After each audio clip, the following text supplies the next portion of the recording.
আমি ফেসবুক জেলে ছিল। নিজেকে ফেসবুকের জেলে বন্দী থাকার কথা জানানোর পরই রাফসান দাস ছোট ভাই জানল আরেকটি দুঃসংবাদ।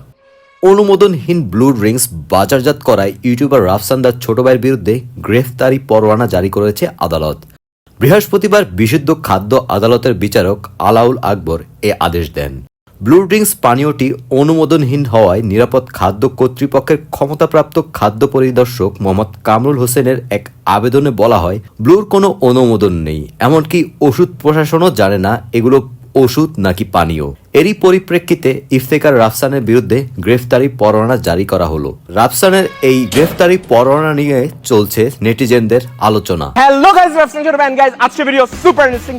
কেননা এর আগে তার বাবার ব্যাংকের ঋণ খেলাপির পরিপ্রেক্ষিতে গ্রেফতারি পরোয়ানা জারি করা হয়, কিন্তু আইনের মার প্যাচে তারা সেগুলো পার পেয়ে যাচ্ছে। এর আগে গত 24 এপ্রিল বিএসটিআই ও কুমিল্লা জেলা প্রশাসনের উদ্যোগে ভ্রাম্যমাণ আদালতে কুমিল্লায় রাফসানের ড্রিঙ্কস ব্লু তৈরির কারখানা অভিযান পরিচালনা হয়। এ সময় নোংরা পরিবেশে নিবন্ধন ছাড়া মান নিয়ন্ত্রণহীনভাবে ব্লু ড্রিঙ্কস তৈরি করায় 30,000 টাকা জরিমানা করেছে ভ্রাম্যমাণ আদালত।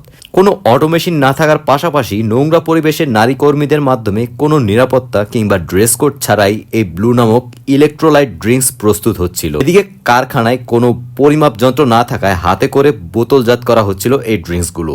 নিবন্ধন ছাড়াই মোড়কজাত ও বাজারজাত করায় ওজন ও পরিমাপ মানদণ্ড আইন 2018 41 ধারায় 30,000 টাকা অর্থদণ্ড করা হয়।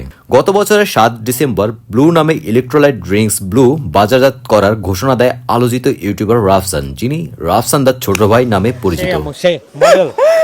তখন লিচু ও তরমুজের ফ্লেভার নিয়ে 2 ক্যাটাগরিতে তারা দেশের বিভিন্ন পয়েন্টে বাজারজাত শুরু করে। মূলত ডিজিটাল মার্কেটিং ও ইনফ্লুয়েন্সার মার্কেটিং এর সহায়তায় তারা এই পণ্য বাজারজাত করে। বিশ্বখ্যাত ইনফ্লুয়েন্সার লোগান পল ও কেএসআই এর ড্রিঙ্ক প্রাইমের মার্কেটিং স্ট্র্যাটেজির অনুপ্রেরণায় রাফসানের ব্লু বাজারজাত হচ্ছিল।